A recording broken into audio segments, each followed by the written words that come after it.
rock and roll. The crowd seems to love it. Careful, it's slippery. I had it wet. Exclusively on Tucson's new run. 92.1 KFMA, Green Valley, Tucson. K292CM Summer Haven. Loveline is meant for an adult audience. Loveline may contain sexually oriented content. Listener discretion advised. Now, here's Loveline.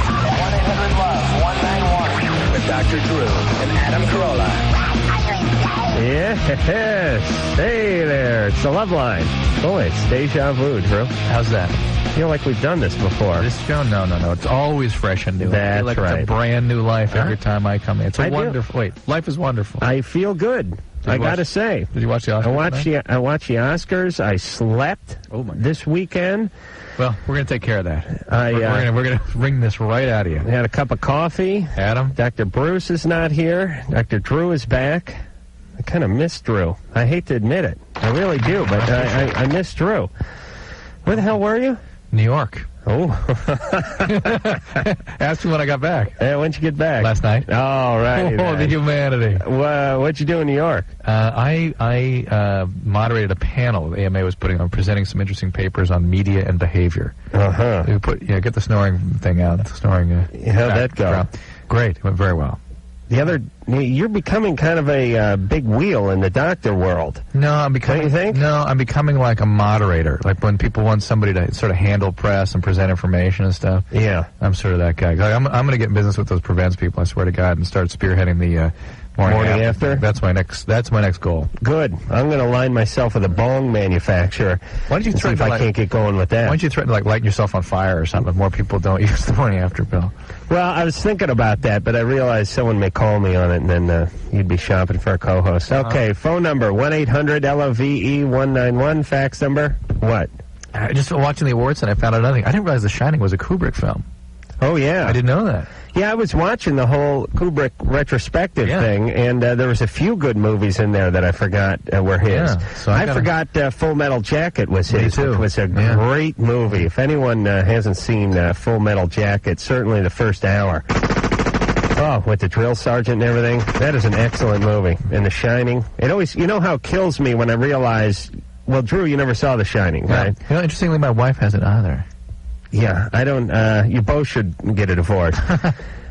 And I don't know if you're like me, but it kills me when there's a movie that I absolutely love, or I just think's an amazing piece of work, and someone tells me they haven't seen it, and, by the way, has no intention of seeing it. It kills me. No, what kills you is the fact that I could enjoy it the first time. That's what really kills me, because I've seen The Shining 5 times in the last 10 years, let's say, and for me to go home and rent it, it's no big deal. I know exactly what's going to happen. I still would probably enjoy it, but I know what's going to happen. But Drew, that whole thing, all that Jack putting the axe through the door and the whole twins going down the hall. This is going to really kill you. What? I haven't seen The Shining either. Oh, my God. I've seen Meatballs 4 times. And Porky's. And Meatballs 5 times. So, listen, all you idiots who haven't seen a lot of these great films, go see them.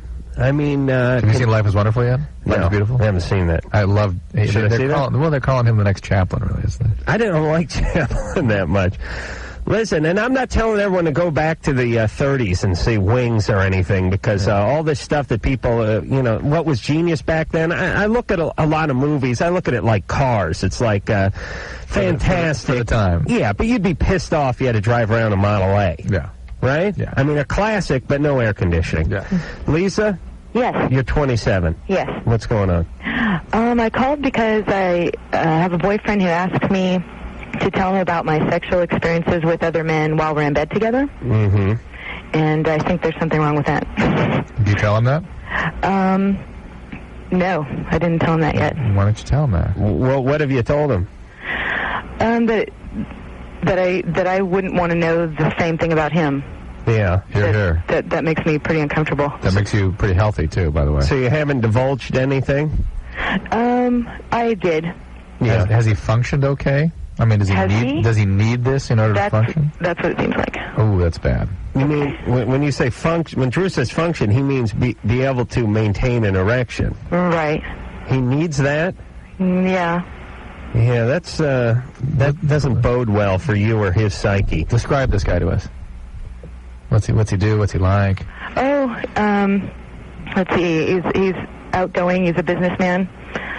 Talks a lot. It seems we've stayed on kind of a superficial level though, and so good. Just having sex together. All the relationships should remain on just the surface. What do you mean superficial? What does that mean? Well, that means because you're afraid to find out what's really going on in this guy, probably. Maybe. Is he a salesman of any kind? Yes. Oh boy. What's your history with your family and men and whatnot, or women? Interesting I say that, by the way. What am I picking up on here? Let's see. I guess. Yep. Let's see. Well, I guess the history with men. I guess I tried to get a lot of attention when I was smaller. How come? Because I wasn't getting it. Okay. All right. Yeah. So you pick guys that sort of are unavailable in any real way. Huh? Yes. All right. Are you just with guys? Yes. Okay. I want to see if I can make it through some calls tonight. I'm going to break everything down too much. But Lisa, yes. This guy, first off, he's suspect. Yes. If he needs, do not tell him anything. All right. And look at that as a huge flaw. And and if he needs it, that's his problem, because it's not a good thing for the relationship. For you to be. It is not, and he will hold it against you at some point. It's an aggressive kind of a need for some aggression, and that's yes. Not right. And let me tell you this. I just figured something out. Salesman is to the white-collar world what welder is to the blue-collar world. Oh, I see. It is the equivalent. If you could get your hands on metal, you would. You don't want to get your hands dirty. Metal, though. You'd be around metal. Drew, you're very animated tonight, and I'm not sure if it agrees with you, but what I'm trying to say... It agrees with you. Can't you just string yourself out like you normally are? Have your pager go off, be sort of distracted, and thumb through some legal briefs or something? 10 minutes, I'll be bored. Here's what I want to say. The lowest rung on the blue-collar ladder is welder. Okay. The lowest rung in the white-collar world is salesman. I see. They're just as flawed, except for they wear a bad tie. You understand? Mm. Stay away from salesmen, everybody. They do nothing. I don't care what they sell, by the way. I don't care if they sell feed, if they sell real estate, if they sell automobiles, if they sell vacuum cleaners. It is a flaw. Think about it. What is the flaw? The flaw is I have no discernible ability or talent. I will not put my time into anything except for bamboozling and BSing people into taking something they don't necessarily need or want. Now, think about all the salesmen you've ever met. How about welders that make great sculptures? That's an artist. That's not a welder. Okay, some salesmen. No. Yeah. They're all flawed. They're horrible people. And listen, maybe you'll run into the one salesman out of the thousands and thousands that isn't flawed, but I doubt it. He's not going to ask you to divulge things about your boyfriends in the middle of sex. That's right. For sure. That is right. Camille? Yes. You're 26. Yes. What's going on? My boyfriend has very, very, very cold feet. From like below his calf down, and it seems to happen. I thought he didn't want to get married. Is he 80? I thought that's what the call was about. Is he 85? No, he's 25. Does he have any medical problems? No, he has none. Does he have any medications? No. Then he has cold feet. But do they turn colors? Do they turn colors? I don't know. Do his hands do the same thing? No. And it doesn't have anything to do with the temperature of the house. It has to do with the temperature of outside.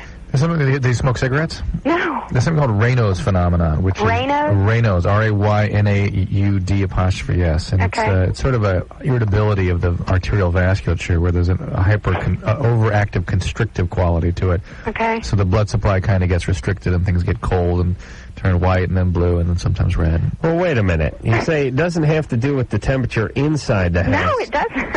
It has to do with the temperature outside. Then what the hell does that mean? If it's not Raynaud's and it's not what do you mean? burgers, like smoking. Temperature outside.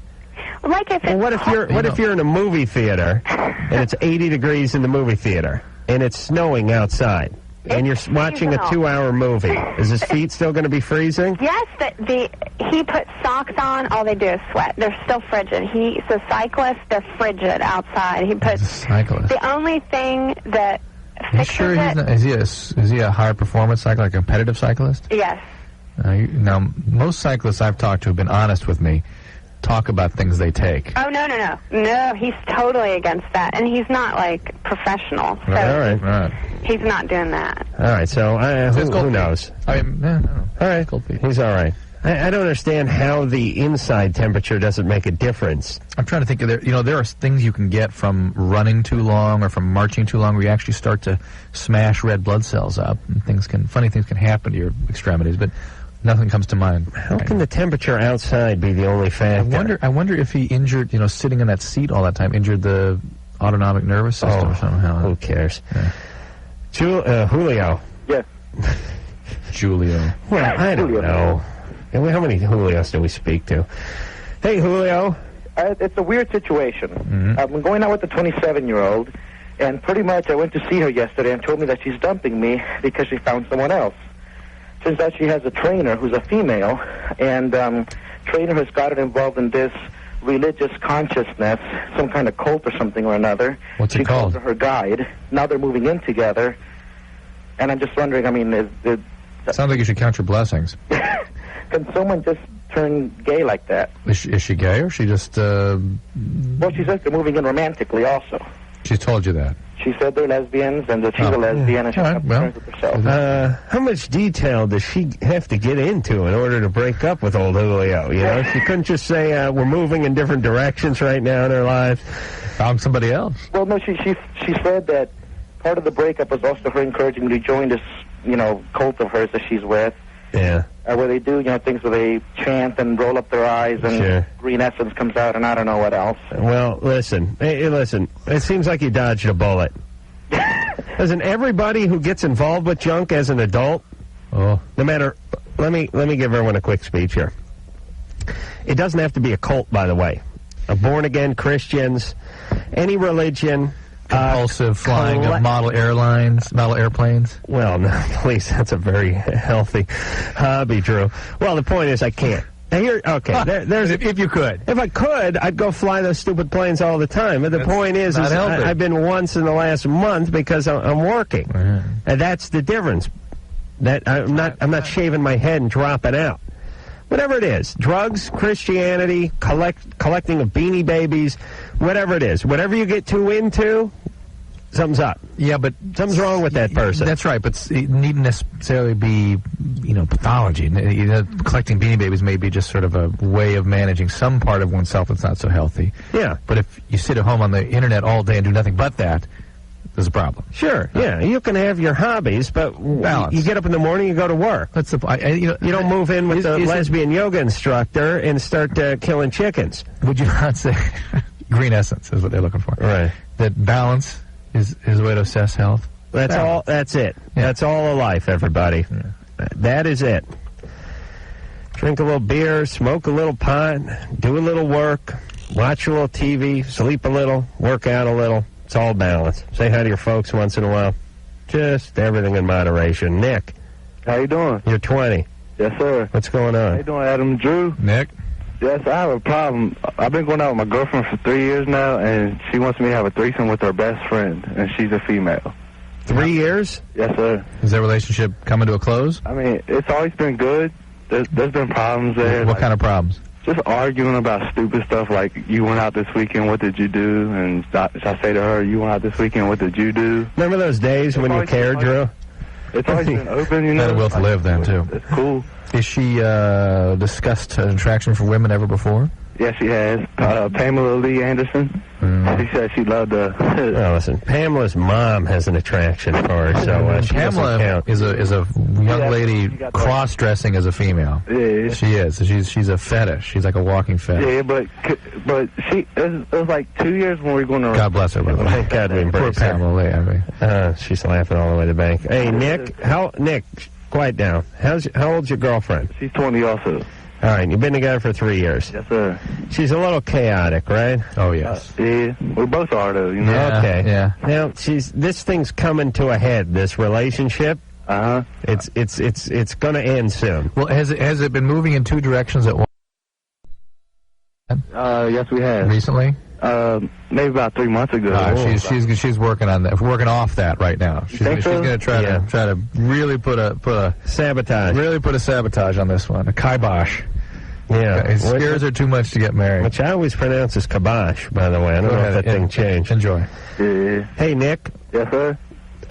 She's having a little difficulty with the intimacy. You guys are talking about marriage. Yeah. She's going to involve somebody else and derail the marriage train. You betcha. There's going to be a lot of wreckage here. If that's okay with you, then so be it. Fine. But if you care about this, don't proceed. If you think you're going to marry her, don't have the threesome. Don't do it. Do you have a kid? No, sir. All right, Good. don't do that either. Morning after pill should the condom break. Yes, please, no children. The hell were we talking about? I don't know. I had something to say. I know. That's been happening to me all night tonight. I had some things, important things to tell you, and I've just... Oh, really? Yeah. Sometimes I think of telling you something during the day, and then I realize it's gone. Gwen? Yeah? You're 17. Yeah. First of all, I want to give you guys a word of praise on the good you're doing to people all over the nation. Thank you. And I have a question for Dr. Drew. Some of my friends have been experimenting with a drug called Cricidin. Have you ever heard of that? What is it? Cricidin. It's like a cold medicine for people with heart problems. So spell it for me. Cordicin. Coricidin. Yeah. Coricidin for heart problems. It's Coricidin D. Coricidin. It's out there over the counter. And you get a pretty good high off it, but I was just wondering if it's it could, ephedrine, basically. I think that would give you the high, and there may be some of the cough suppressant in there. So is that going to hurt them long term, or because a lot of people are saying it could mess up having kids and stuff like that? I wonder if it's the dextromethorphan that's in there. I don't know if it's ephedrine. No, they're just going to have strokes and heart attacks. All right. It's not a good thing, Gwen, obviously. Okay. And maybe a little kidney failure mixed The in. second question I had is about nipple piercings, and does it prevent breastfeeding? Or? Yeah, what's up with you there, Gwen? You're 17, for Christ's sake. Can't you just doodle on a peachy folder or something and listen to some bad music and fall in love with some Tiger Beat, Teen Idol? What's up with you? I gotta live while I'm young. Yeah, believe me. Listen. You live while you won't live to be old. And by old, I mean 30. What are you doing? What's up with you? Why all the intensity? What do you mean by that? What are you acting out? What's giving you that intensity, those heavy feelings you've got? Well, I've had quite a past for Tell us. What happened? Can you name it? Really? I've been molested and raped a couple times. Right. Neighbor. Okay. My father died when I was 11. Well. I had a couple best friends die, but... Oh, Gwen. Why don't you deal with that? Huh? Well, don't you think the nipple piercing will help her cope with sure. that? Well, she has to express herself. Well, I've gone through a lot of self-mutilation, burnings, cuts, stuff like that. Oh, okay. Hey, Gwen. Yeah? Why don't you sort of deal with what's going on with you instead of just sort of acting out on yourself?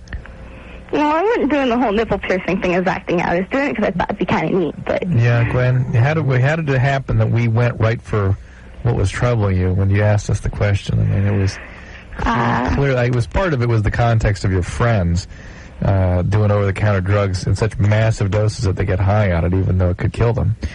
And the other is that you wanted to put a nipple in it and ring it at 17, and you sounded kind of intense about it. So we just assumed this is part of the picture of what's going on for the emotional world you live in. And it's not good. And if it's all about loss, if you've had some horrible losses, which you have had, you got to deal with that. Your body, your brain is just going to deal with it any way it knows how, and it doesn't know how. No.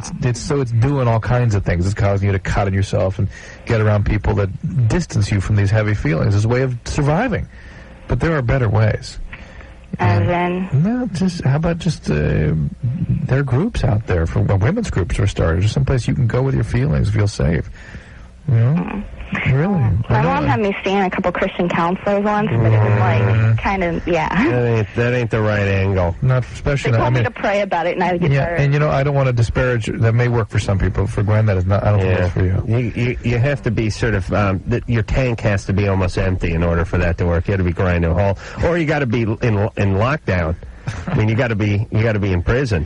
You got to have chains on your feet, and then you buy into that crap. But, Gwen, you got too much energy, too many things that haven't been pierced. There's too much over-the-counter stuff you haven't consumed yet. Let me give you your whole life ahead of you. I'll give you a number, right? It's just a number you can call, maybe get a referral in your area for a support group. I really think you need to go somewhere where you can put these feelings out in a way that you can connect with other people about them and maybe grow through them so these behaviors don't automatically develop that are so destructive and dangerous for you, all right? You got it? Yeah. And yes, you can breastfeed after a nipple piercing. And I know that was your question, but yes, you can. And make it more difficult, and it's already a difficult enough task. Just one more thing. Do you know if Corn's going to be in any time soon, or if you're going to have them again? Well, I hate those follow-up questions. I was like, you shut up. Hey, by the way. Who said that? Hey, Gwen, shut up and write this number down, would you idiot? All right. Jesus Christ. 800. Mm-hmm. 422. Mm-hmm. 4453. You didn't carve that in your arm, did you, Gwen? Yeah, I got my pocket knife right here. 800-422-4453. There's still time for you. You can be fine. All right. I was bored, so I put a spear to my penis. Yeah, and Gwen was just the kind of person, if we not first sort of buckled her defenses, she would have said, I thought it was neat. I was bored. So I put a nipple ring in. I was bored. Yeah. Right. I can't understand. I don't want to get too preachy, but I'll keep it to about 15 seconds. Why does not psychology play any kind of role in this country of ours? I can't figure it out. Why do we try so desperately to steer away from that? That is the only answer. You know what? Because our system was based on the psychology of the time 200 years ago. We've not brought it up to date. All right. I really think that's it. Well, we'll do that during the break. Drew and I will devise an elaborate system to bring the country's psychological system up to the 20th century. We'll take a little break, and we'll be back. Loveline's phone number is 1-800-LOVE-191. Loveline with Adam Carolla and Dr. Drew. We'll be right back.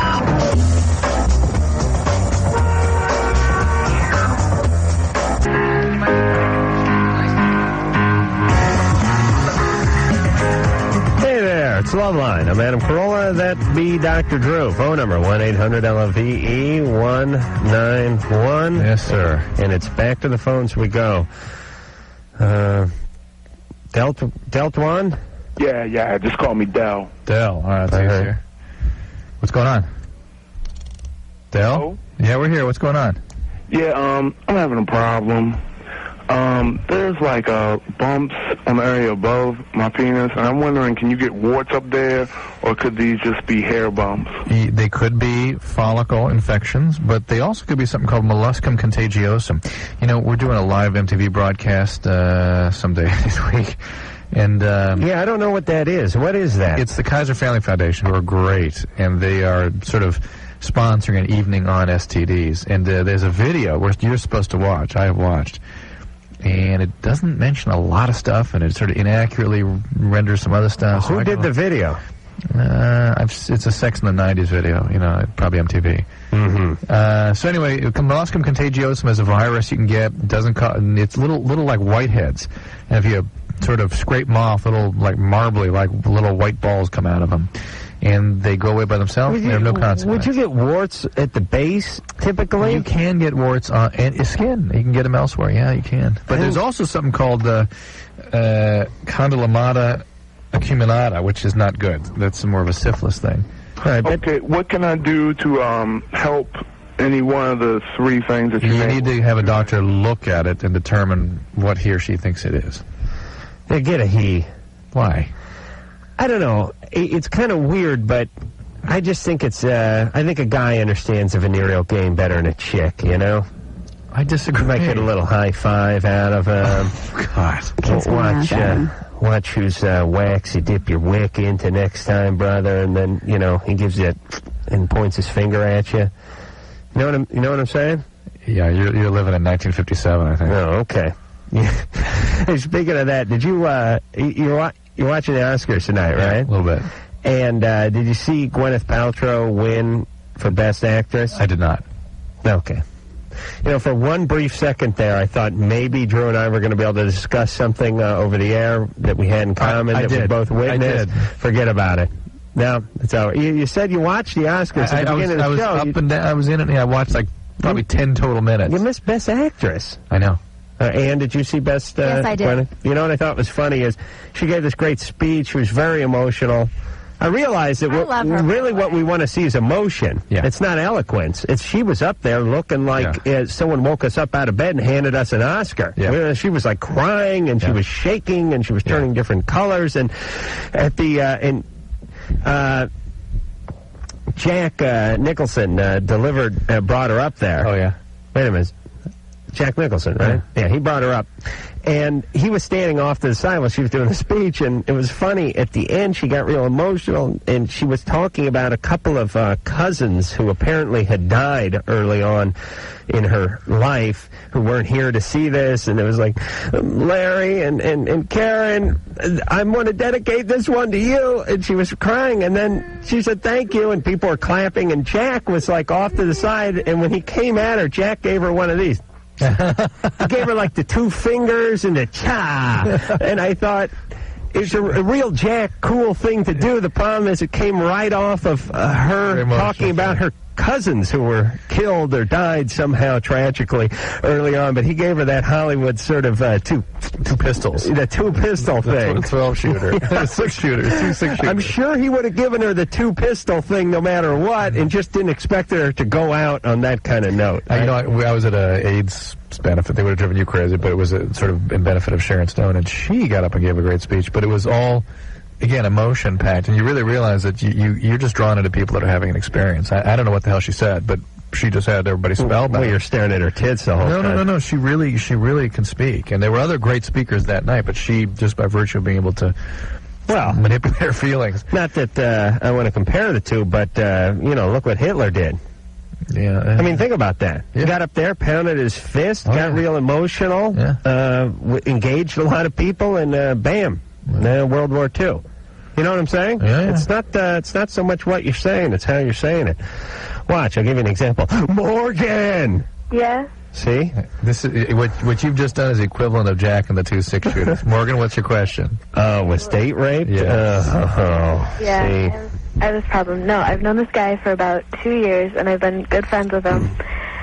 And last week, we were at a party, and we've been drinking. And, I mean, that's not a problem, like, with me, at all, actually. But, Interestingly, the vast majority of date rapes include the use of alcohol. And usually the excessive use of alcohol. So. And what happened was, he raped me, and I don't know what to do about it. I've never had sex before. I mean, there's only a certain amount of ways you can say no, and I said them all. Did you... This is an old friend of yours? Yeah, well, I've known him for 2 years. How old is he? I've been friends with him. He's the same age as me. How drunk was everyone? Not extremely. Okay. And did you know he liked you? No, I mean, we've just been friends, and it's... Yeah, but it wasn't based on him being attracted to you? No, not that I know of. Okay. And how long ago did this happen? A week ago. And what'd you do afterward? That's the big question. I... Did nothing? I curled up in a ball, and I just kind of cried. Anything like this ever happened to you before? No. And no other victimization? No, not And at again, all. your relationship with him? No, we've just been really good friends. Good friends. We've like hung out. Yeah, how awful And to be. You haven't called him or yelled at him or... I've talked to him, and he just acts like nothing happened. And who have you told about this? Have you told anybody? I've talked to a couple of my close friends. Good. But and they've been helping me like completely along the way. But Good. I can't talk to my parents about it. Well, could you go to any kind of women's group or support group, anything like that? I don't really, I don't know. And I don't get the sense that Morgan is a victim, okay? Even though she didn't do the usual, what we would expect. I think the reason she didn't sound all the alarms is this was a good friend. I mean, how conflicted that would be to have somebody you really trust and care about just totally nail you. And violate all your trust, and you don't want to... Exactly. Well, it was all based on trust. Hold on, Morgan. Where were you when this happened? I was at a hotel. And why were you guys at the hotel? We just there were some people over, and my friend was having people over. Well. It was just like a small, I guess, I don't know, party, I guess. I don't know. It was just like 10 of us. Who was staying in the hotel? There were 2 other people besides us that ended up sleeping there. Other 17-year-olds? No, they were older. All right. 18. What were they doing there? They were sleeping at the time. What were you doing there? What? What? They were doing what? I said they were sleeping. Yeah, but where were you going? What were you doing? We were just hanging out. See, Morgan, here's the deal. We're both looking at each other going, huh? Is something missing from... You know you shouldn't have been at that hotel, right? Yeah. All right. So what were you doing there? That's all we're trying to figure out. What led you to go there? What was that? It was just going to hang out with friends and, just... And they were just had hooked up some older folks who told them, come over and we're going to have a party. Well, no, I know the other people. I'm friends with them. Did you stay at the hotel, though? Uh-huh. It was my friends that were there. I'm just trying to figure out why you're in a hotel if you're in your own town. You weren't traveling? No. It was just, it wasn't in my town. It was like a couple towns over, but... Where did your parents think you were? They knew I was with one of my friends. At her house or something, his house? No, they knew I was out. At a hotel? Mm-hmm. So, and you're planning on spending the night at the hotel? Yeah, with my friends. So you went away on a weekend? Yeah. Okay, well, just tell us that next time. Okay. I mean, listen. Something's still missing. Well, hold on a second. No, I don't care. I mean, listen, you're a victim. There's no doubt about it. Yeah. We're just trying to figure out some of the particulars here. Yeah. Oh no. Oh yeah. We're not trying to. Don't make us spend 10 minutes trying to figure out why you're at a hotel. It's a normal question. When someone says they're at a hotel, you want to know, were they in Europe? Or did their house catch on fire? Why were they in a hotel? I know. The obvious position we're going to take is that this guy needs to be reported and some sort of record needs to be made of this because God knows he'll victimize other people. But yeah. That being said, all right. So then, when you told him, "Hey, knock it off," what did he do? He just kind of pushed that aside, and he just kind of kept going. And he was, he's bigger than me. And well, I mean, did he assault you physically? I mean, did he use a weapon? Did he hit you or anything? No. He just overwhelmed you. Yeah. And there were other people in the room? Mm-hmm. And how they didn't wake up? No. And you didn't. It was like a joint bedroom thing. You didn't scream or? No, I was so, I don't know, I was so scared. I didn't. What were you afraid of? I don't know. Have you hurt this abusive a-hole's feelings? Because he's such a good friend, and this is happening, and it was just a shock. Yeah. And then the next day, you guys all drove back to town? No, I didn't go. He left, or before I left, I was with my other friend. Uh-huh. Okay. But I've seen him. There are some pieces missing to this story. Is your dad around? No. Where is he? Oh, wait. You mean around? Yeah, I live with both my parents. All right. So. All right, Morgan. We feel bad for you, and, I think she ought to report the guy. Oh, yeah, there's no doubt about it. I mean, how you do that without letting your parents know if that's your objective, I don't care, but you need some help with this. I'm glad you're connecting with your friends. It's essential that you do, and you talk a lot about this. You should be in some sort of professionally facilitated support group where you can talk to other women who've been through this kind of thing, and you should report this guy because he's a criminal. All right. Still some pieces missing. Yeah. And by the way, we were, let's just make it clear, we were probing to try to give some specific advice to Morgan based on a clear assessment of who she is and what the circumstance were, but we didn't get it. We couldn't get it. So Andy. Yeah. You're 26. Right. What's going on? I take Klonopin for seizures, and it really has affected my sex drive, I think. Is there anything else I could take? Haven't you asked your doctors this? Huh? Haven't you asked your doctors this? Yeah, I asked my doctor, and he just said, well, Klonopin, any CNS depressant can affect your sex drive. That is true. That's true. But if it's for seizures, there's certainly many, many other anti-seizure medications out there, right? It's for myoclonus. Myoclonus, well, there are other things for myoclonus, but Klonopin is the best thing for myoclonus. What's myoclonus? It's just jerking muscle movements like this. Oh, brother. And that's not, is it nighttime?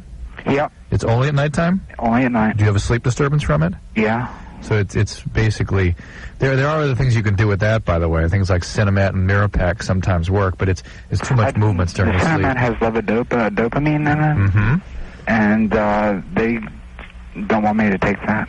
How come, you're on Haldol or something like that? No, because the Parkinson patients, he shies away from that. Is he a sleep specialist? I'm sorry? Was he a sleep specialist? That's how I was diagnosed in a lab. I understand that. Is the doctor that's monitoring this a sleep specialist? No. Get back to the sleep specialist, because I guarantee you there's several other medications. I can't promise they won't have sexual side effects, but I've had great results with Mirapex, and that's sometimes useful. Speaking of sleep malfunctions, my girlfriend said to me the other night, she goes, Geez, you know, the other night you were sleeping. Yeah, the bed started shaking. It's like, so loud. No, I was going for my ass. I don't know what the hell I was doing. You're just like going at your ass. I said, geez, I don't really remember that, but I know once in a while I get a itch, and I go at it. You know. Thanks for bringing that up. Shaking the whole bed. So I think I need one of those collars. You know, the ones the dogs wear around their neck, that lampshade. Just a big cone you put around your cheeks, though. I think I'd wear it like... A skirt. Yeah, you know what Judy Jetson's skirt looked like? Yeah. I think it'd be something like that. Think of all the nuisances it would do away with in your case. It could change your life. It really could. You'd be standing from a trapeze on your head. You'd be doing all kinds of weird stuff to get things going. I'd hire a midget to go at my ass. I'll tell you, though. I'm not just talking about your rear. Oh, yes. The same midget would go for the reach around. I tell you, it may not be a bad plan.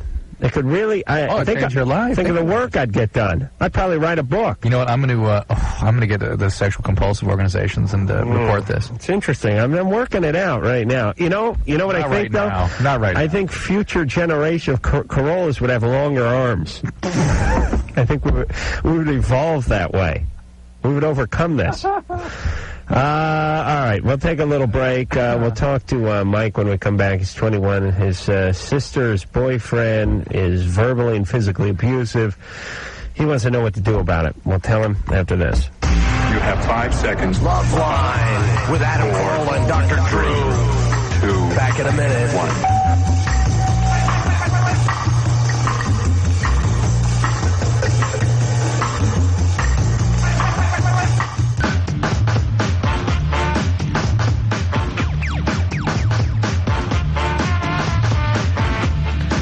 Hey there. Hi there. Oh there. Adam Carolla, Dr. Drew over there. Phone number 1-800-LOVE-191. It is the Loveline. You ready to keep rocking and rolling here, Drew? Move, sir. Mike? Yeah. You're 21. Yeah, how are you guys doing? Good. So I got a little problem with my sister. She keeps going back to this guy. You know, she's moved out to and Charlie Brown's teacher over there narrating for her. I moved out with an abusive guy twice, from an abusive guy, and went back, of course. Well, she cheats on her, he's a drunk, and the only reason she goes back is that he's just like your old dad. That's right. Because your dad's a piece of junk, right?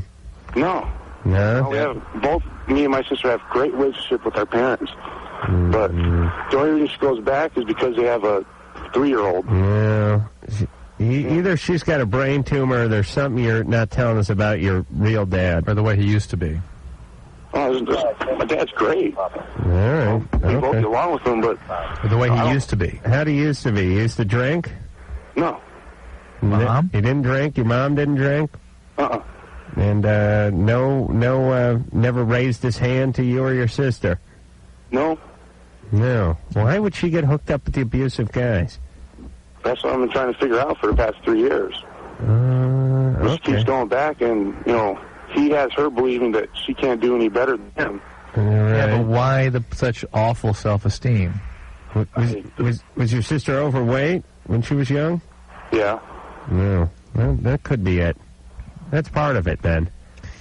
I'm telling you. Yeah, I know. I understand that our society is terrifically cruel to overweight people. Oh, listen, a fat chick is like a 3-legged dog at the pound. It's, believe me, they got to go crack you a beer before you take them home. Thank you, Mike. Yeah, this guy, not you, Mike, other Mike, but this has to be a heartbreaking situation. You know what I mean? I mean, to see this your sister going through this. There's more here than meets the eye, for sure. Okay, so what do we say? Mike, here's what we would say. First off, we know that there's more going on here than what you're telling us in terms of your sister's relationship with your dad. Okay? In some way. Your dad and you may have had a good relationship, but your sister and your dad's relationship isn't as good as you're telling us it is it? Well, when we were kids, I've been away for the past 2 years. I just got back. When you were kids, what? When we were kids, everything was fine. But they do fight a lot now because of the situation with her boyfriend. Yeah, okay. Fight a lot. And they got a 3-year-old. Yeah. How old is she now? What's that? How old is she now? My sister? Yeah. She's 24. Mm-hmm. Well, I don't know. I don't know what you can do as a brother other than try to steer her in the right direction, get her the help she needs. Take her to Al-Anon. I mean, the guy's a drunk. She's a codependent. Take her to Al-Anon. Just take her to some meetings, get her, see to it that she knows she has to get a sponsor and work the program and see what happens. But the psychological world she lives in now is a perfect fit for that abusive a-hole. And she's going to keep, she is the how would you say, the fit for that socket, and she's going to keep going back and fitting herself in. She's the tenant for his mortise. Yeah, right. Thank you. Little woodworking skill there. David. Yeah. You're 17. Yeah. What's going on? Well, I don't know. I've been dating this girl for like 6 months and everything, and I don't know, whenever we like get intimate or anything, you know, like during it, she like starts crying. And what does intimate mean? I mean, like doing it, you know. I mean, doing it? Yeah, I mean, what girl having sex, you know. Was she a virgin before this? Well, yeah. Right. And I mean, how old is she? She's 18. Maybe she wasn't ready to do this. I mean, I don't know. Her dad's like, she doesn't talk about her dad. She always talks about her mom and how. But maybe she wasn't ready to do this. Some women have no regrets. I mean, she told me that she's. I mean, I try to ask her about her dad and everything, and you know, she doesn't say anything about it. She just says, you know, that I don't know. She don't like to talk about it. I mean, something happened there. Listen. It reverts back to like I don't know, like a childhood type thing. Listen, whenever someone starts crying when you have sex, unless your penis is like as wide as a paint can, there's something emotional going on there, and it's something from the past. Yeah. I mean, I don't know. With their boyfriend. Yeah. I'm not talking about you dragged them into the back of a van and they're 14 years old. It's when they're being intimate with their boyfriend. They're 18. You guys have a relationship. The crying starts. There's something going. There's something there.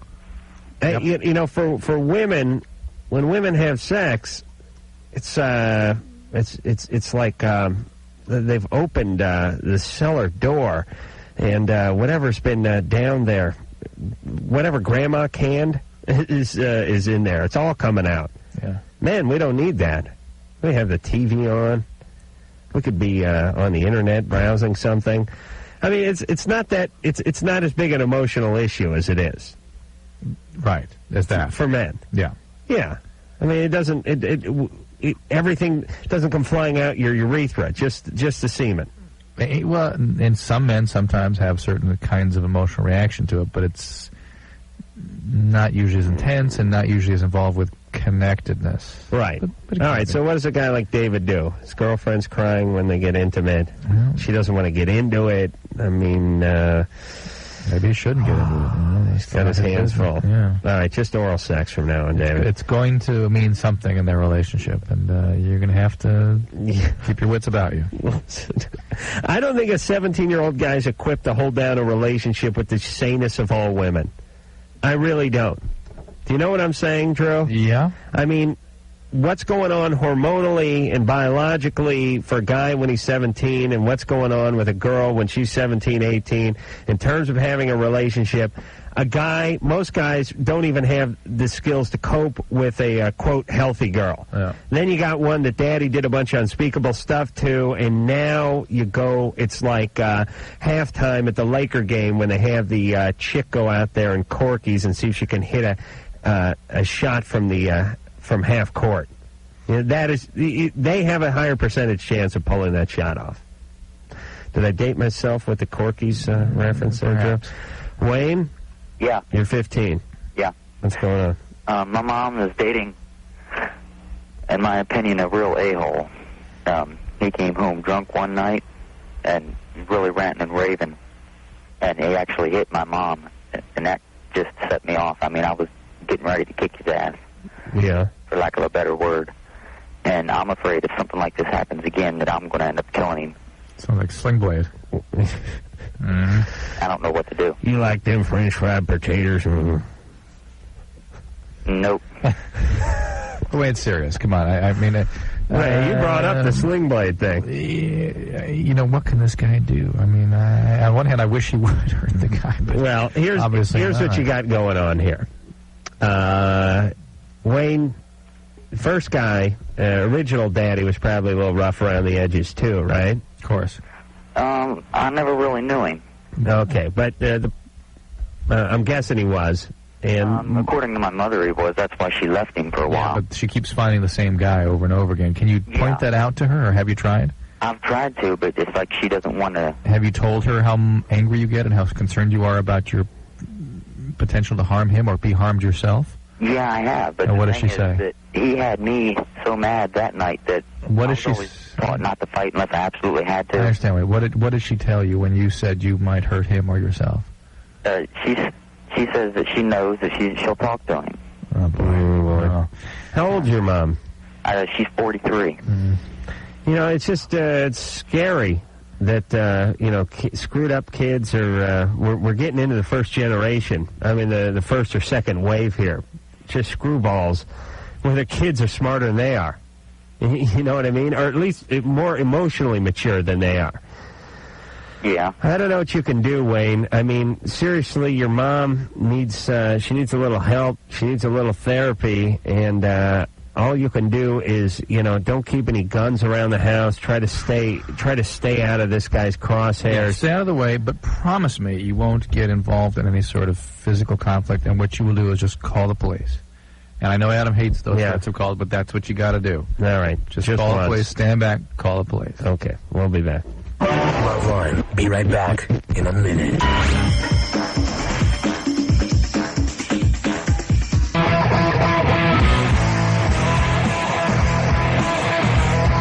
All right, we're back. We're going to take our traditional 10-second timeout. Well, look at the cat just dragged in. Drew, everybody. And we'll be back with more Loveline in just 10 seconds. This is Loveline on radio station. Illegal broadcasters. 92.1 KFMA, Green Valley, Tucson.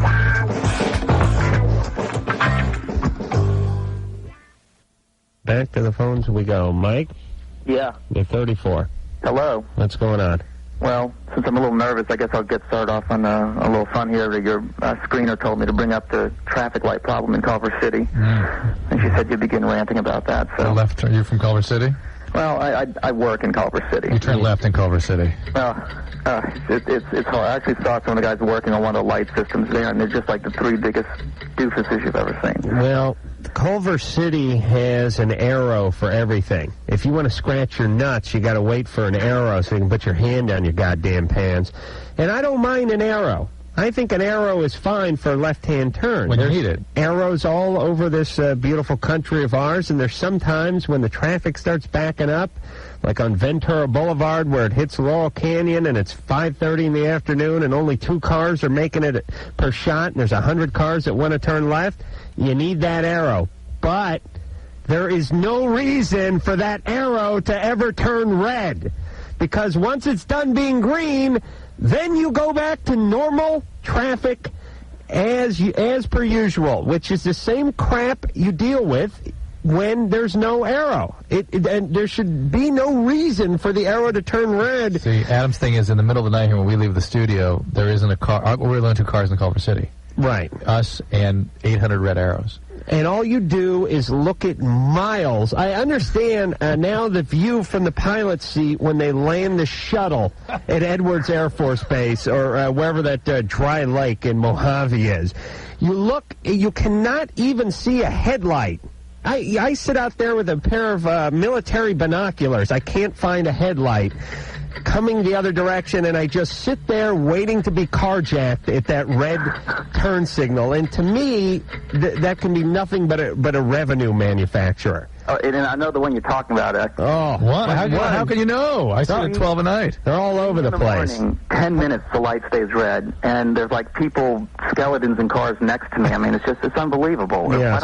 Why don't they change it? Are we the one? Well, because here's the deal. There's nothing in it for them. What do they care if you waste your time? That's the deal. And what's in it for them to change it?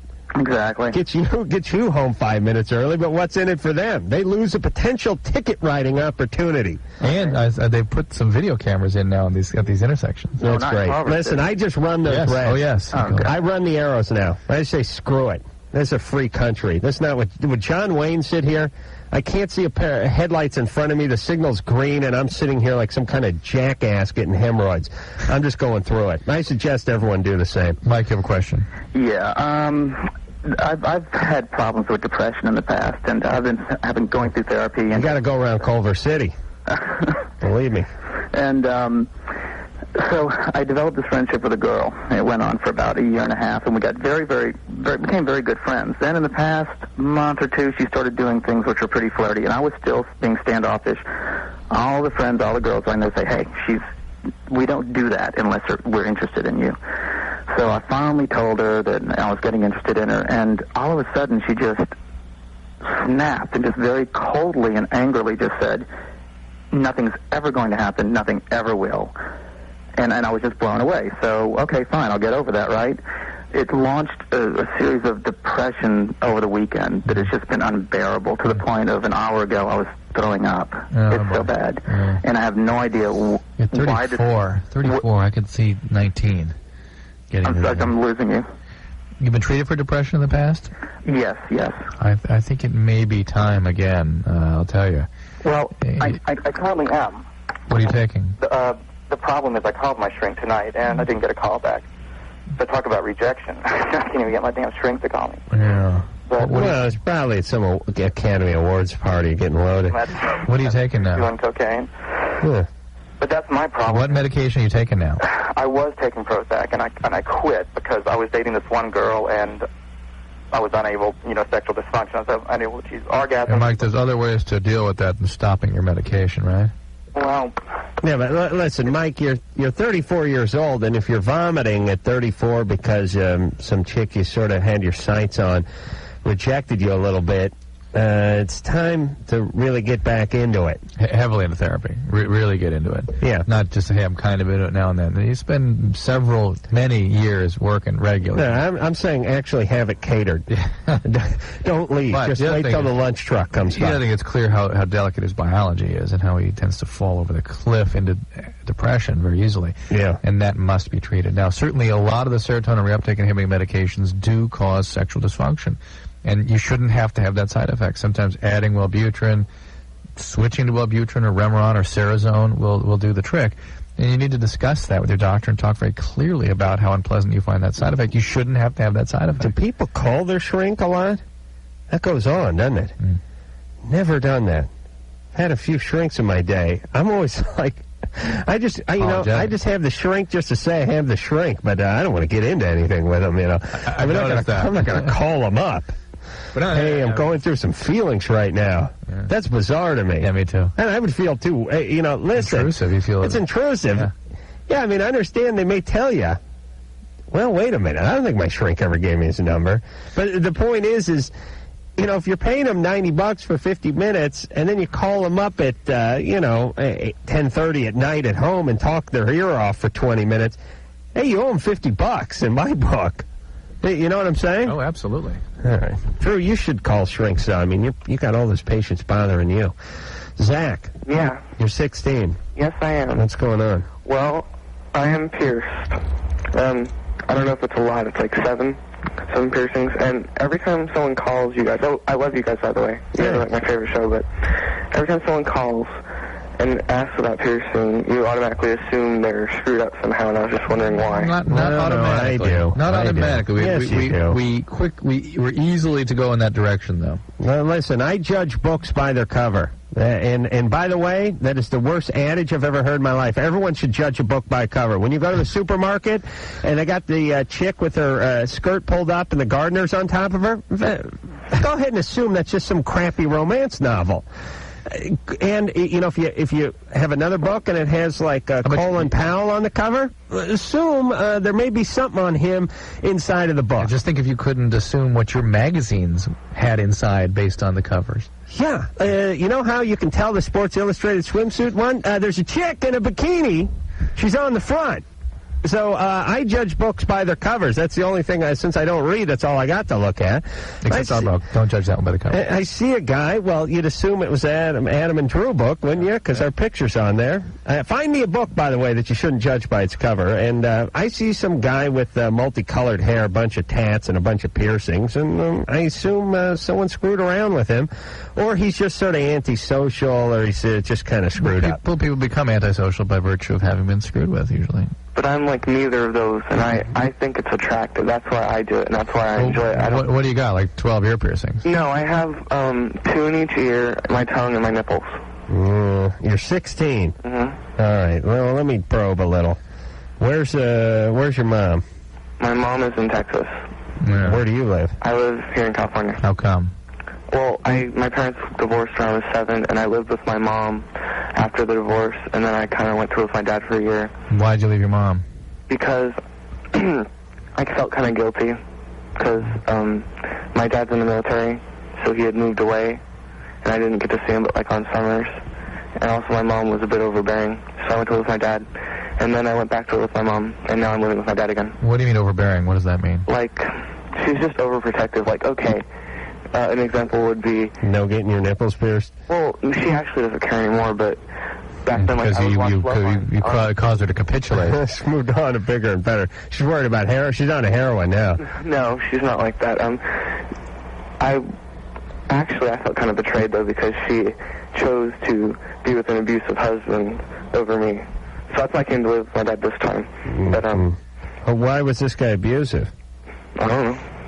Well, what did he do? He headbutted her one time. Headbutted your mom? While she was pregnant. God, Zach, so far, I can't understand why you'd be antisocial. Your history is just absolutely perfect. But I'm not antisocial. Of course this has to affect you. So, I mean, I agree with you. You probably are not, but it affects you. It affects you. And it gets expressed somehow. And at your age, it may not have anything other than a behavior attached to it. I mean, there may be no impulse. There may be no insight. It may just be a behavior, and that's normal for 16. It's called acting out. That 16-year-olds will externalize their feelings into behaviors. And if you're pissed at your mom, you're going to do something that pisses her off as a way of getting back at her. If you're pissed at the guy she chose, and indeed you well should be, and it says something about your mom, well, this is something you can do to sort of individuate from her and let her know that you're pissed. All right, and understand, by the way, I don't look at the piercings or the tats any differently than I look at anything, which is, show me a guy with no piercings, no tats, but he has a shirt unbuttoned to his navel and he wears a big medallion. I don't want to hang out with him. Yeah. It is taking something and thrusting it upon me, and I don't want to see it. I'm not interested in what your folks did to you. I don't care if you're a Pisces. I don't give a good rat's ass when you got laid last. I don't care if you're gay. I don't care if you're lesbian. I don't want to know about it.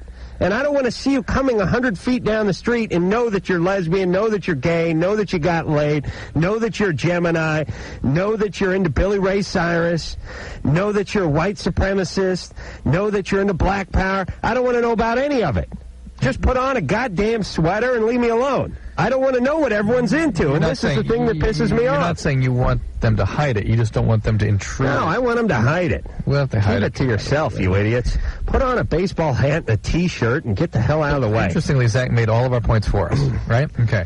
I know. And here's the deal. I hope people understand this. When we talk about what creates behavior, and even you talking, Adam, about not wanting people to sort of intrude their stuff into your life, and I hope you mean the same thing as I do, which is we're not judging anybody as good or bad. Oh, yeah. Wait a minute. No. I judge. Now, wait a minute. Yeah. Zach is not a bad guy. Zach's a good guy. Okay. And we occasionally get bad guys calling us, and we'll let them know when we do. But most of the time, in fact, we feel bad for Zach. Yeah, he has to do that. I do, but I still don't want to hang around with those guys. I understand, because it means something about the quality with which they conduct themselves in their relationships. I just don't got time for I understand, but not bad people, good people. It's acting things out they don't need to act out that end up doing themselves a disservice, and it makes us feel bad that people suffer more. People who've suffered a lot suffer more. I understand that you're a compassionate guy, but there's a bottom line here, which is eventually I just don't want to hang out with you. I mean, I'm sorry what your parents did. I'm sorry what you came from. I'm sorry what you witnessed. But here's the bottom line. You got a mullet haircut, and you're wearing a jean jacket with the Confederate flag on the back of it, and you're an idiot, and I don't want to hang out with you. Or you got a bone going through your nose, or you got whatever going, and I don't want anything to do with it. Do you remember that huge guy? We were at University of Maryland. That giant guy had bones through his nose and hoops through his ears. And Right. Yeah. Yeah. He's a good guy. He was a good guy, but I don't want to hang out with him because I know we're going to be drinking a beer, and he's going to start crying. And he's going to start telling me a bunch of weird crap I don't want to hear. You understand? Because there's something behind that. That's it, everybody. There's something behind all of you, and that's why I don't want to talk to you. And we all know what your ass is, Adam. You talk about it all the time. My ass is hairy. That's what my ass is. Oh, my ass? Your ass. Yeah. Well, listen, don't advertise your nut jobs, everybody. Please, try to cover up. Maybe we'll take a guess at that point. Don't, true. What? No, this is true. You're 16. Yeah, I have a problem with my best friend. Yeah? And we're really, really close over the phone. We talk about everything. I've just got to be so close to her. But when we're in person, it seems like she doesn't even know me. Why would she behave like that, do you think? I really don't know. And I've tried to talk to her You have about different social spheres you operate in?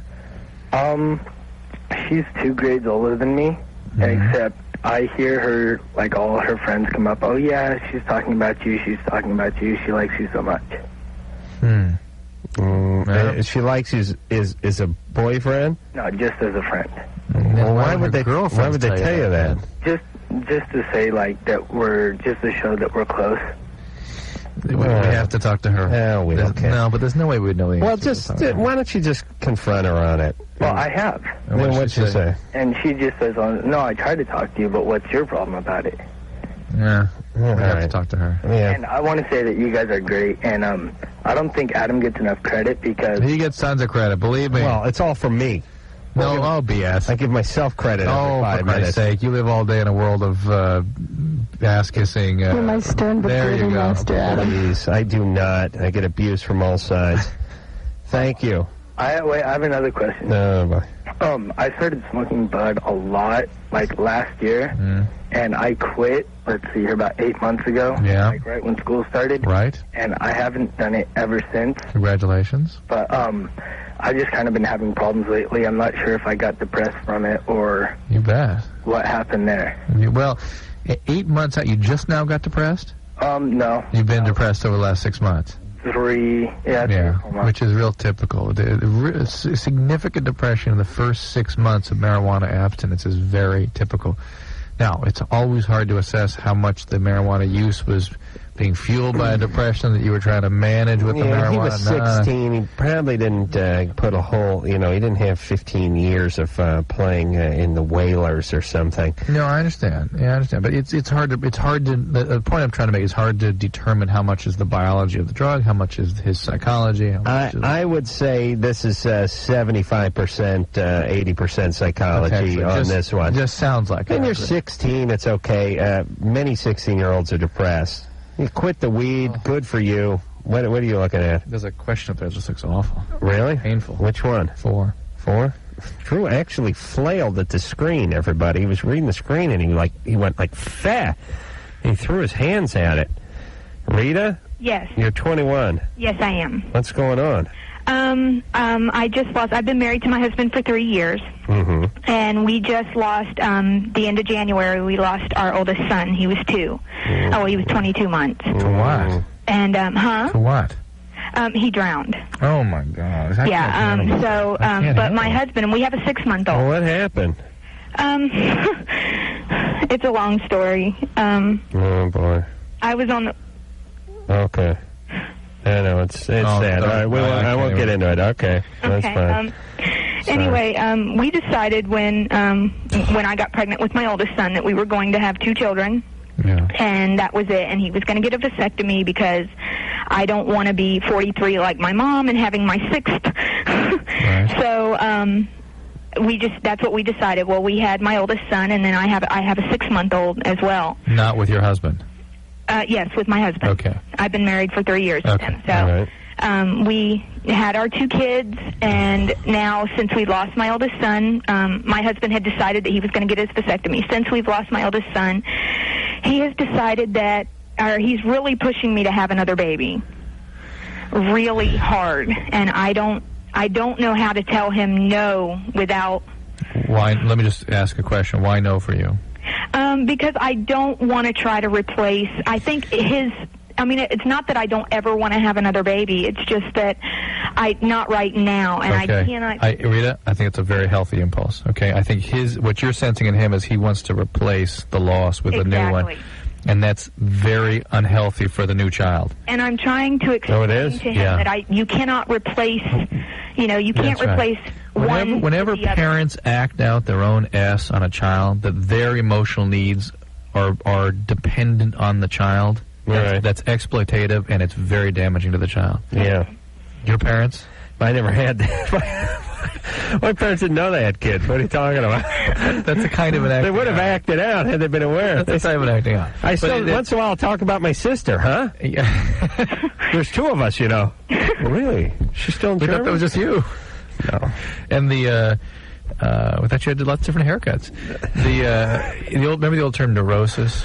I thought the other day, that term ought to be resurrected because it applies. Whenever there's an excess of anything, it's not good. Right. And we talked about that earlier tonight, about balance being so important. All right. And Rita, I think you're right on. Don't let him get a vasectomy. I think you should have another kid, but I don't think so now. I think working through what's happened. Yeah, and you're 21 years old. I mean... you could easily, you could go 5 years. Yes. You could, just tell them you're 21. You have a 6-month-old. You're dealing with the already. loss. You're dealing with the loss. Yeah, just relax.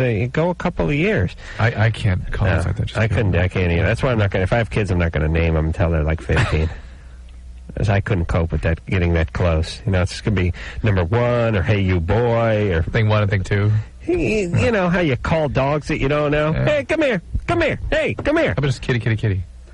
Well, if it's a girl, okay.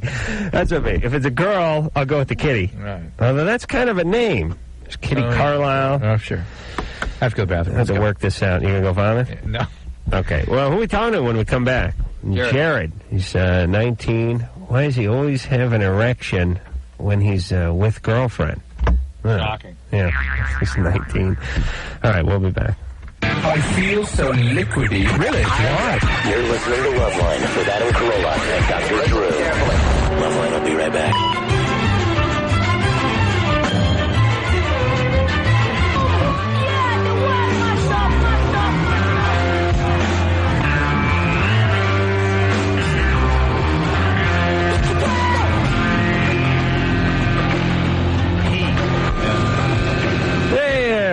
It's the Loveline. You know what? It creates a jargon that only the travel people can understand then. You need to have a jargon. Yeah. Right? As those have heard me go insane before on this with tickets. We do a lot of flying, Drew and myself, and people get us tickets. I don't pay for them. They just show up. And I'm always curious, what am I flying? First class or coach or business? What kind of plane? So I get the ticket. Ooh, and I look in the ticket and I see class. Ooh, okay, now I'll know. And then I see the letter P. And then I think, P. Well, it's not Y. We know Y is coach. What would P stand for? And then I think, geez, I start coming up with words that start with P that are germane to an airplane. And then I think to myself, why am I going through this? Why can't they just put the first class thing in there? Just put the first. Coach. If it's going to be coach, just put a nice C there after class, and if it's going to be business, go ahead and put the B. Don't put the P there. That means 0. And then all who try to defend that, shut the hell up. Oh, that's a code. So the person at the counter, you're damn right, it's a code. I can't crack it. It's a cryptologist from World War II to try to crack that thing. I just hate. Okay. All right. Wouldn't C be cargo also? You wouldn't think you'd be flying in the one of the bays for the landing gear retracts or something. You'd assume coach. Here, it'd only take a couple of years before everyone just caught on. But if every airline has their own initial, then we're all left. Jared. Yeah. All right. So you're 19. Yep. You always have an erection when you're around your girlfriend. Yep. Yeah. Always? Always. What if you guys went to a funeral? Okay, not always. All right, then. All right. So, listen, she excites you. What are you going to do? That's how the system is designed to operate. Yeah. It's At a 19, it just operates. And the real question is not why is it just when you're around your girlfriend, but why isn't it all the time, like most 19-year-olds?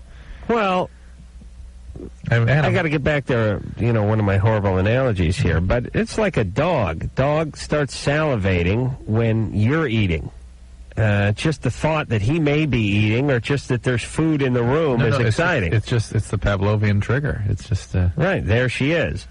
Now you notice when a dog gets a little bit older, you're eating. It's asleep somewhere in a basket in the basement. That would be you're in my condition presently. Right. Yeah. Right. I mean, it's true. Young dogs at your feet while you're at the table, right? You know what's funny? You drop something, you have to pretend like you did it on purpose. Hey, Bowser, look what I gave you. What the hell fell off the plate? It's like the dog's got too much dignity to eat it otherwise. Just be honest with the dog. Hey, some crap fell on the floor. It's got hair on it now. I don't want to pick it up. Travis. Yeah. You're 19. Yeah. What's going on? Well, I used to live in Miami, right? And I moved out here to California to go to college. And when I lived in Miami, I met a girl. I fell in love with her. When I moved to California, it didn't work out, long-distance thing, and we broke up. So lately, well, ever since we broke up, one of my best friends who lives in Miami, I've been hearing things that he's been basically doing things with her. Like, they've been going to the movies, they've been going to dinner. Mm-hmm. And I mean, they were. I mean, basically, they didn't know each other until I started going out with this girl. What's the question? Well, I think I got mad at my friend the other night, and I said, saying, "What are you doing? Like, why do you keep?" Right. All right. So your friend's dating some chick you used to go out with. It's not the end of the world. But I mean, he's one of my best friends, you know. Yeah, it's not a cool thing to do, but this kind of stuff goes on constantly, and you guys are broken up, right? Well, they claim that they're not doing anything, right? Well, of course. And they don't want to upset you. Well, yeah, maybe they're not. Who knows?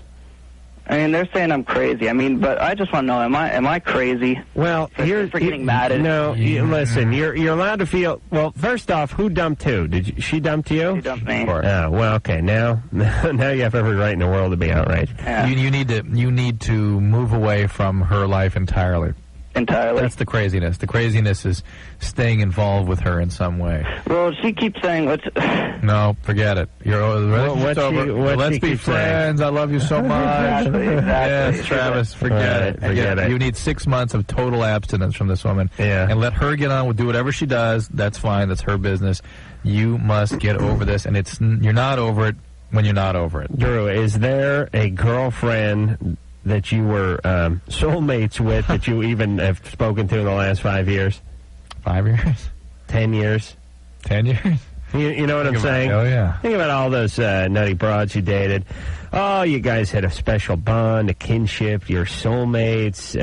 Even if the relationship doesn't go the way we'd like, I hope that we'd always be friends and that we'll always have memories. Yeah, but men, we're awful about it. It's ridiculous. In fact, it speaks of our own pathology, frankly. But that's the way it goes. But I don't know. You're idealistic or it's just desperate when you're 19. I don't know what it is, but I wouldn't even pretend to do that. It's an idealizing more than idealism. It's that it's a big relationship, and you can't let it go. Right. It's a big deal. Right. Oh, imagine the disappointment on the kid's face when they found out. Yeah, I mean, that's what it is. Yeah. Believe me, you'll have 1,000 more like this. Your friend's not the greatest guy in the world, but yeah, he's over there, she's over there. They're both single. What the hell? Dave? Yo. You're 26. I sure am. What's going on? Question. All right. I'm pretty sure Drew's going to want to answer this one. Okay, when it comes to oral sex, men on a woman, I, in the past, have never had a problem bringing a girl to climax. Lately, I've been with this one person who, what I do is not enough. She has to stimulate herself in addition to what I'm doing to her. So my concern is, I mean, obviously, the thought of me, not being adequate crossed my mind. I want to know, is it common for women to have to stimulate themselves while receiving it? And so is it me or is it her? I always love the questions that people pick out specially for me. Excuse me? Drew's going to want to comment on this one, I think. Yeah, he's Why did they Drew's an expert on think about these for me? On eating carpet. Yeah, he knows. Yeah. All right. Drew, talk to me. You gave a lecture on oral sex just last week in Seattle somewhere. What the hell does Drew know about this, Dave? He doesn't even do that. Okay, then maybe he can relate other people's experiences to me. Well, listen to me. All right, I'll listen to you. I'm insulted. And listen, all you who try to steer a question to Drew makes me want to answer it that much more. All right. Okay. You go first. All right. Well, Drew ain't even going. All right, let me explain how the vagina works for a second here. Everyone is different sexually. What works for a woman works for a woman. And you better just get used to that notion. For a particular woman. Yes. Yeah. So you can never take anything personally, for the most part, because what worked over here is not working over there. And you got to change the technique up a little. She likes to stimulate herself while you're involved with her. A lot of guys would look at that as a compliment. Not a compliment, but we give her a medal for being willing to step up and participate. I did feel that way about it. It's exciting for a lot of guys to have a woman sort of do her own diddling while he's at work. It guarantees success. My question is, have you noticed a correlation? Is there maybe a correlation between, say, like number of frequency of sex and the need to have to do that? No. Not at all? No. Some women need a little more help coaxing an orgasm out of themselves, just like some guys need a little help, and other guys it comes very easily, pardon the pun. So she's just helping herself along, and Dave is so That's exactly what we're encouraging most women to do, this kind of thing, and to sort of translate that information to Dave. Yeah. Ultimately, but Dave is not open to it. He's like, ooh. Hey, what's you doing here? Dave's so freaked out about it. Listen, Dave, here's the way I would look at it. You're moving into a new apartment. You got like a big recliner chair. You're trying to negotiate the stairs with it, and some neighbor comes by and grabs hold of a couple legs and helps you into the living room with it. Now, is it because he thought you looked weak or you were a pussy or something was wrong with you? No, he's just giving you a hand.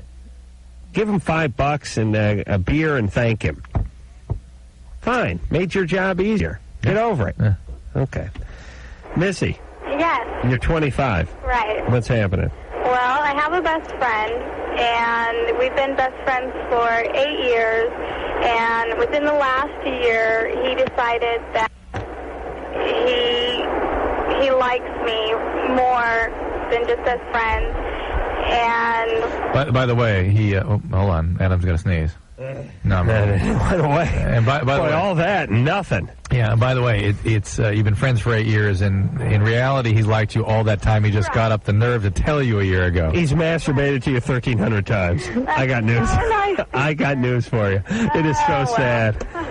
Well, so, I guess it's just come out in the open now. Right, there we go. And I do not like him in that way, and I never have, and I never will. No, but you've always been aware of it on some level. Right, and that's fine, because he gives you a lot of attention. And it's almost been a joke.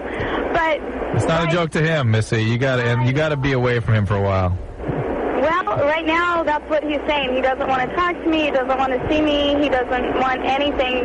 Good, fine. I understand this whole relationship was built so he could ultimately date you. That's why he got involved in the first place. And he's realizing he's coming to terms with reality, and probably the healthiest thing for him. Unfortunately, the friendship suffers, but the healthiest thing for him is, in fact, no more contact. And at least not for a while. Listen, all you screwy broads out there that are perpetuating this kind of relationship. It's not your fault. It's the guy's fault. He's an idiot. You know, he likes you. He's bound up. He doesn't know what to say. He's shy. He can't get out of his own way. But you know, and women are very intuitive.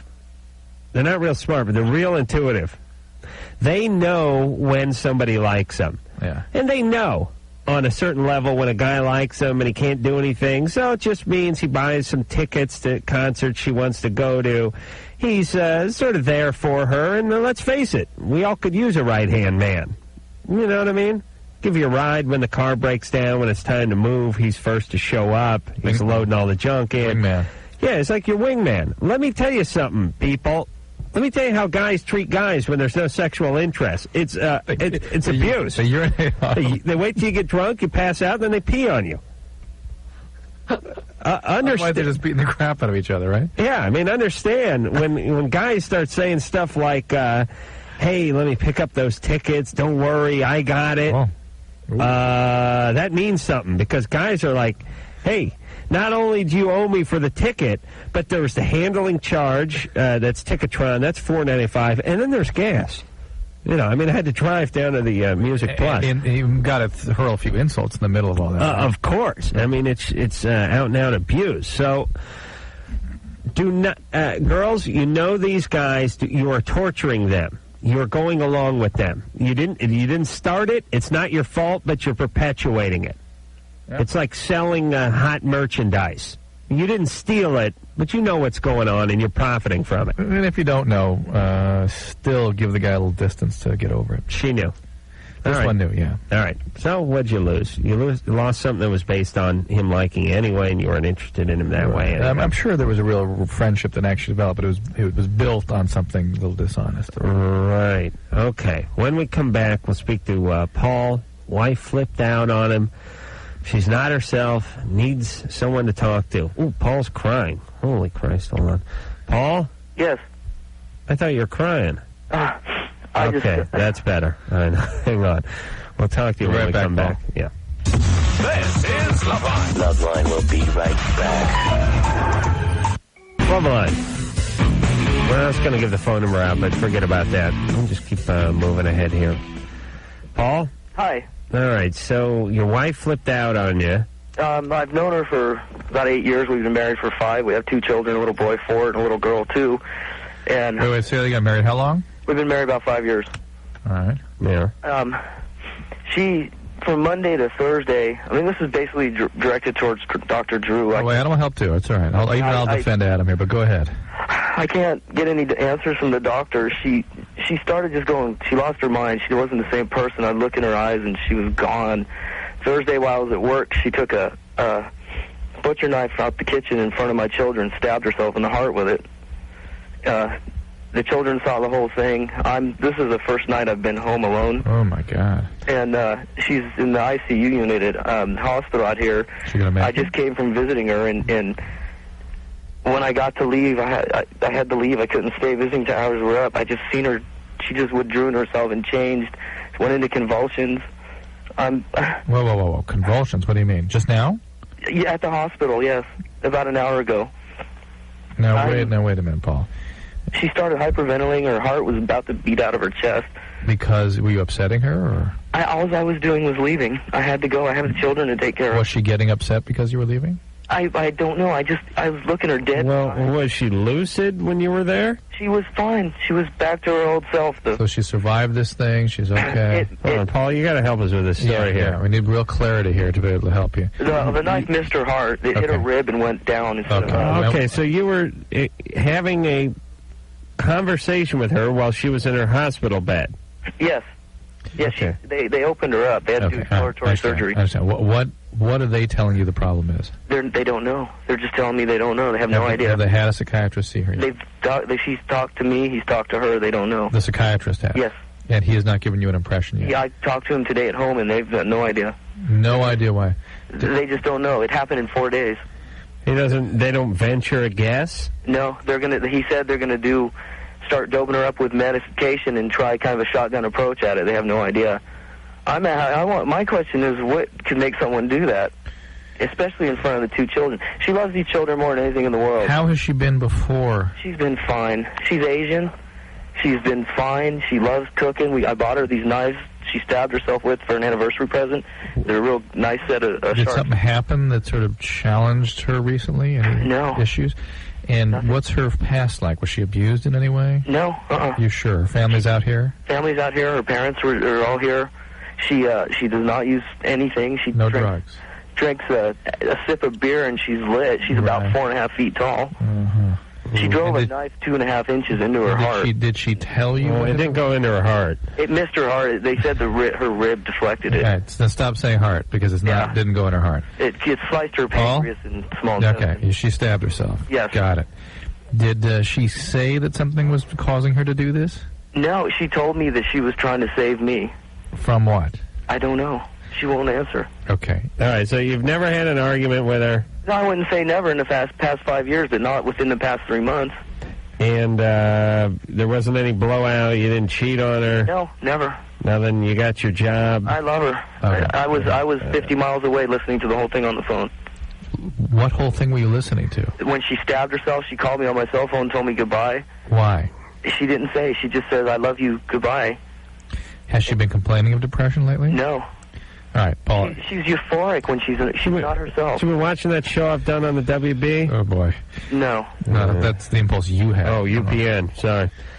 No, I haven't watched it. I got another one on UPN? Paul, listen, here's the deal. You're asking a very, very complicated question, and I can't quite get a clear read of this. It could be anything from some medical problem, even like a brain tumor or a seizure disorder. I mean, all sorts of medical conditions can create these profound disturbances of thought and behavior, and even more broadly, mood, endocrine problems, thyroid problems. So she needs a very comprehensive medical evaluation to make sure that there's not a purely biological basis for this sudden turn.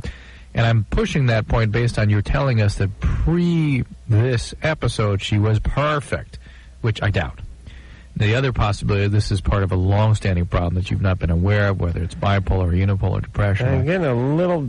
I picked up a little denial thing or two right away from Paul. Right away. I don't want to beat a guy's down, but there's... Yeah. It leads us to believe that perfect... Paul's impression of perfect may not be yours. That's right. That's and I'm sure the psychiatrist at least mentioned depression. Right. She's in the hospital. You got the kids. They're looking after her. Right. And if nothing happened leading into this and she just freaked out, then I'm sure you'll have no difficulty getting it under control. The important thing is to make sure somebody gives you a diagnosis, because unless there's a clear diagnosis, there is no clear treatment and no clear prognosis. She should have a psychiatric hospitalization after the medical hospitalization, and she should have a thorough medical look-through. Don't they venture guesses? I'm sure they said she's depressed. Because a shotgun approach to what? Tony. Depression. Yes. You're 28. I am. What's going on? Well, let's see. I've been going out with my girlfriend for about 11 months, and we went out last night. She wore a jacket of mine. It was cold. And this morning, as we're leaving the house, I put my jacket on and find out that she had left, I guess, her money and ID in my pocket, so I kind of pull it out, and I say, oh, I hit the jackpot.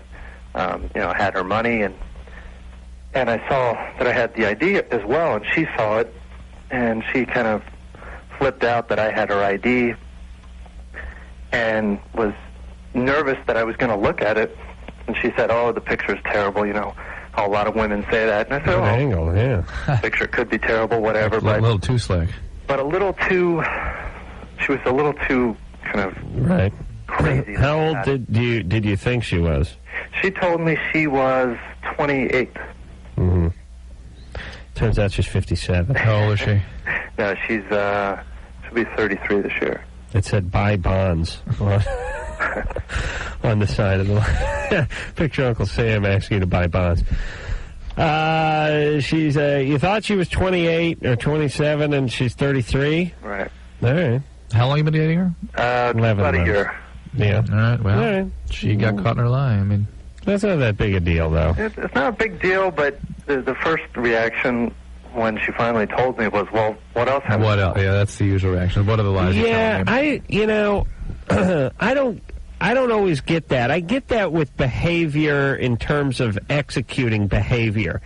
Like people that cheat, and they've cheated in a couple relationships, what else? What else? And, people have been married 6 times. They're getting married. Yeah, okay. They'll be married a 7th or 8th time, too.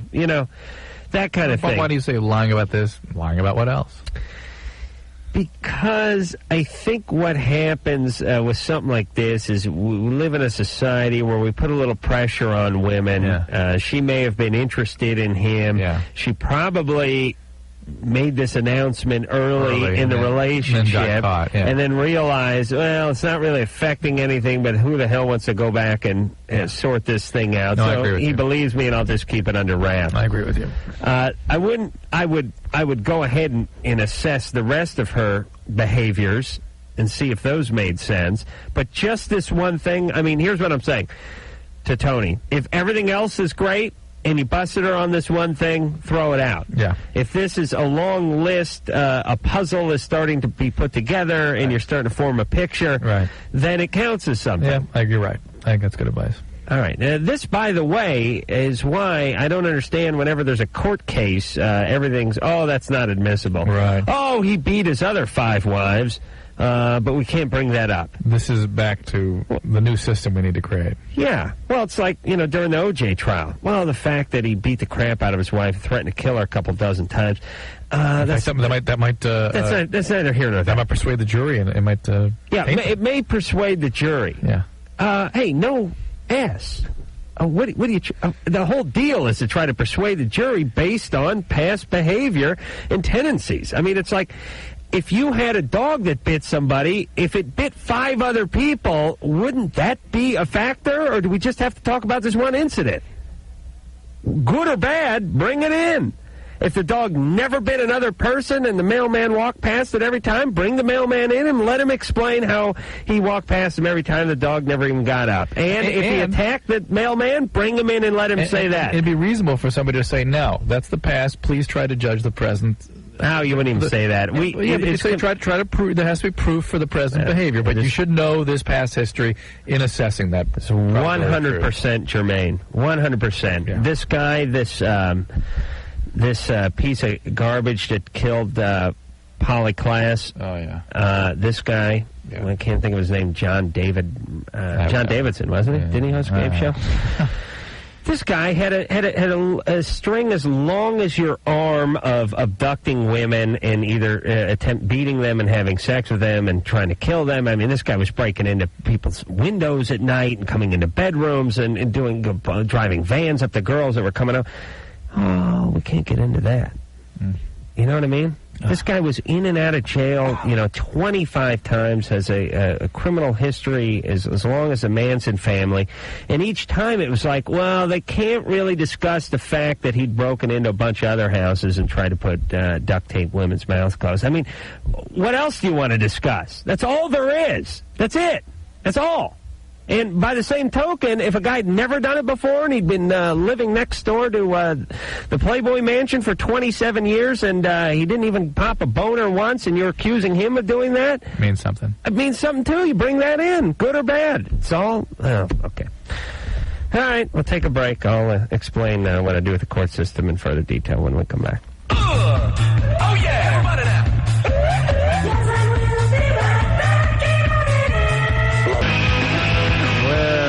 That about does it. Time flies when you're having fun. Mercifully. Yes, it does. All righty, then. So, that has been Loveline. Thank you all for listening, and until next time, this is Adam Carolla for Dr. Drew saying mahalo. Mommy! This has been Loveline. The views expressed on Loveline are not necessarily those of the staff, the management, or the sponsors of this radio station. And you're probably not the views of Westwood One Entertainment. Loveline is produced by Ann Wilkins Ingle. Now, please listen to this station longer. 40.